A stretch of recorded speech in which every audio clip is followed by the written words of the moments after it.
রাজার নীতি ভুল হয়েছে, তাই লড়াই সকলের। গেরুয়া লাল সবুজ নয় এই মিছিল মানুষের। শিক্ষক, চিকিৎসক, টালিগঞ্জের তারকা, এমনকি ছোট্ট শিশু।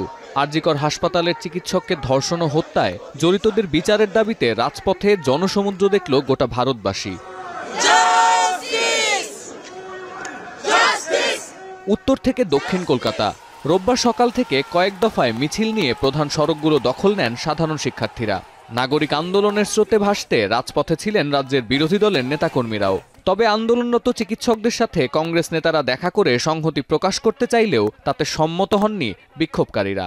৩-৪ বছর ধরে আমাদের কলেজের UG student, house staff, PGT, intern সবার উপরে একটা থ্রেট কালচার চলে আসছে।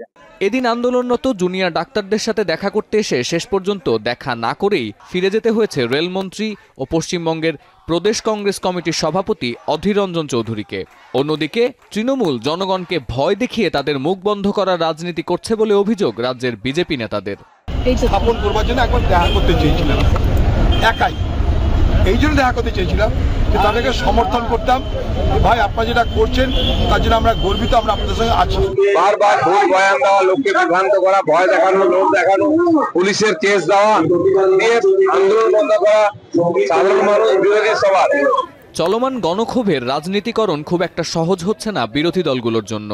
রাজনৈতিক দলের খোলস ছেড়ে জাতীয় পতাকা হাতে বিজেপির নবান্ন অভিযান, বাংলা বন্ধের ডাক রাজ্যকে অশান্ত করে তুললেও জনসমর্থন আদায়ে তেমন সুবিধা করতে পারেনি কোনো রাজনৈতিক দলই।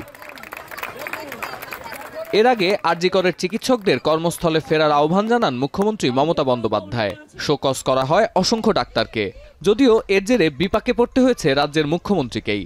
এবার নারী চিকিৎসকদের নিয়ে অসম্মানজনক মন্তব্য করায় ক্ষমা চাইতে হয়েছে তৃণমূলের সংসদ সদস্য ও চিকিৎসক কাকলি ঘোষ দস্তিদারকেও।